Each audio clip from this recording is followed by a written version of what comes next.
you're a designer by trade, right? Is that fair to say? Yeah, studied design at Stanford. Perfect. And I, didn't know you, didn't know any of that. I was a happy Lever user, customer.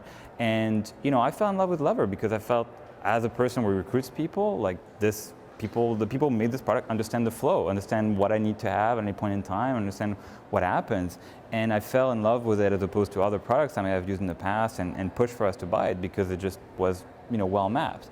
And so now, of course, I meet you, I understand more about your background, and it feels like, oh, of course, design at the center. But maybe that wasn't the Lever story. But so I wanted to talk to you about that, like how the product happened and what kind of impact design had, not just a product, but on your business, right? Is it really a competitive advantage to have like a quote unquote a well-designed product, even in this B2B like enterprise software world that we live in? Yeah, no, that's a great question. So I mean, when we approached rethinking a stale category, and for the most part, systems that have powered hiring, recruiting, I mean, those are old. It's an old category.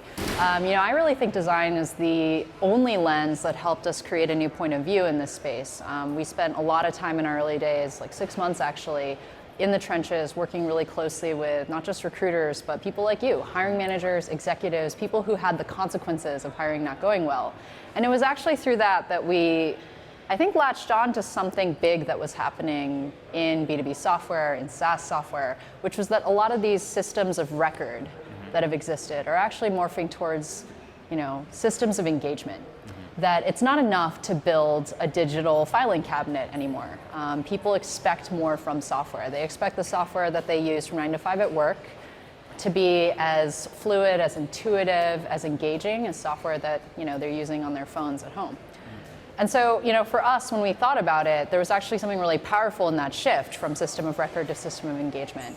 Recruiting software, it's unique in the sense that actually it's one of the few pieces of software that every single person in a company does touch or use in some way. You're, submitting your interview feedback, you're, referring a friend. And so really from that standpoint, there's only a few group of users that are kind of paid to use the system. Everybody else has to voluntarily want to. Right. And the more that you could actually help a company unlock that potential in their employee base, the more you could get them excited, the more you could get them helping. Obviously that drives business value. Right. So I think for us, in taking kind of this universe where we actually had this huge opportunity of engaging an entire company in hiring, obviously the product had to be intuitive, it had to be simple, it also had to actually be delightful.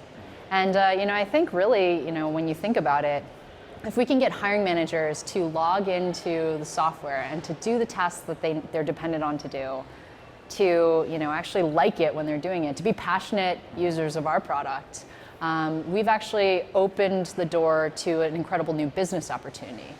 Because applicant tracking may be our category, but it's also this interesting backdoor to reaching the extended kind of like tree of management inside of a company. That makes sense, and I could definitely see how that has tremendous value, for you too, right? Because if you drive this engagement, I'm sure like churn goes down, I'm sure like referrals go up, lock-in, is improved. But focusing on the value to the customer, it's interesting, right? Because why isn't that really at the center of everybody's attention this day and age, right? And it feels so obvious when we talk about it, but how do you think we got to this idea of those systems of record, of just kind of digital storage of information as opposed to something that, makes you feel happy, helps you do your job better? And, I'm detecting a little bit maybe in your answer to like, helps improve not just your process, but even like the quality of the people you hire and the satisfaction they have, right, with the entire process.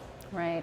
Well, I think that the interesting thing about design is it gives you these short-term benefits, like you're saying. I mean, you see, your sales cycles move quickly. You see trials where the product sells itself and improves your win rate. You see churn go down because people are actually adopting and using the product and they're getting value out of it. But I think there really is this long-term advantage to it too, and this gets overlooked in a lot of B2B software categories, which is that if you can actually maintain that closeness to your users, to your buyers, and really understand their needs through like a design lens, you're actually going to probably sniff out new opportunities that take you, into blue ocean directions, that help you solve problems that nobody solved before, or in a way that nobody solved before. So, a lot of people when they think design, they're thinking pixels and colors and buttons. I think it's super powerful for a B2B company to spin up a strong user research practice, to spin up a very strong, interaction design practice, to actually take like features that they're testing and not just test them on buyers, but test them on end users, and to hear what those people who are actually using the software react to. I think when you actually go down into the weeds with the actual people on the ground trying to do work, you actually find the true business ROI. Right. And I think too many companies stay focused on the buyer persona. They don't actually get to the business user. Right. And so I think that from that standpoint, design means a lot of things at different stages as a company. In the beginning, it's how you get your great ideas. It's also how you actually probably get your strongest advocates, the customer love you're looking for, and early traction.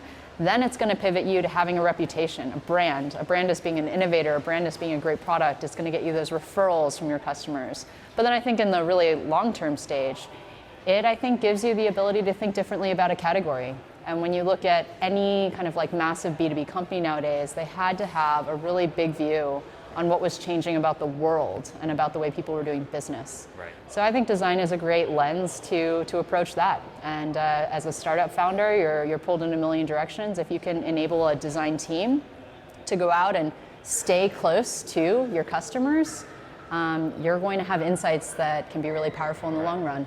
And it feels like now startup, they're always looking for an edge to disrupt, right? Just to be very, very cliche about it. And people are like, it's like this old school industry, and I'm bringing this twist to it. And there's some, almost universal ones like, oh, I'm going to do this, but mobile, or I'm going to do this, but I'm going to do the SaaS version. Do you feel like it's almost like there's a universal thing if you can look at an industry and a tool and be like, I'm going to do the well-designed version, that this is something entrepreneurs should think about in terms of how they can have a difference, so they can build a different take and mount like an assault on a very entrenched industry? In terms of launching to market with like the best-in-class design, I don't think that's enough. But I think launching to the market with the best-in-class design team is an incredibly powerful competitive advantage. And if you can sort of stay focused on, building up a strong design competency on your founding team, when you're 10 employees, and continuing to grow that as, you scale your business, I think that means that you're going to waste like fewer engineering hours, fewer product cycles. You're going to actually launch confidently like new functionality or new products to market.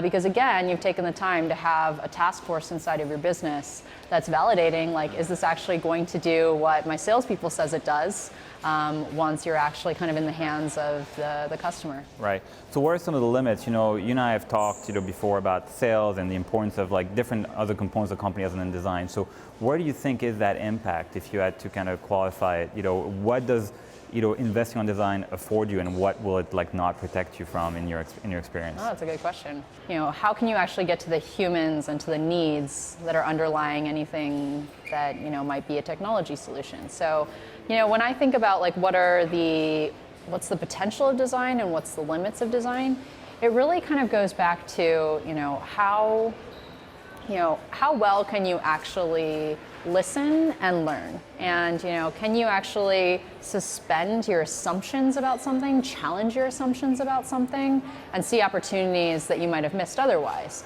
And doing that, sometimes you've got to get out there in the field. You've got to actually spend more time with customers. As a CEO, that's something I really try to prioritize, is sitting at the desk of a recruiter using our product to hire and actually trying to understand what their life is like.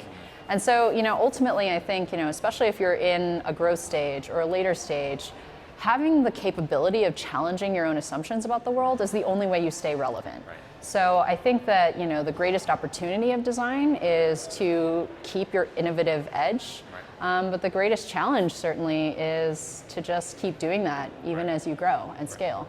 So is there anything else you'd like to share? Do you feel like at any point you kind of bet too much on design, or you kind of overthought something that wasn't really a design issue, or what were some of the failures of maybe approaching some of your product and your market capture that way?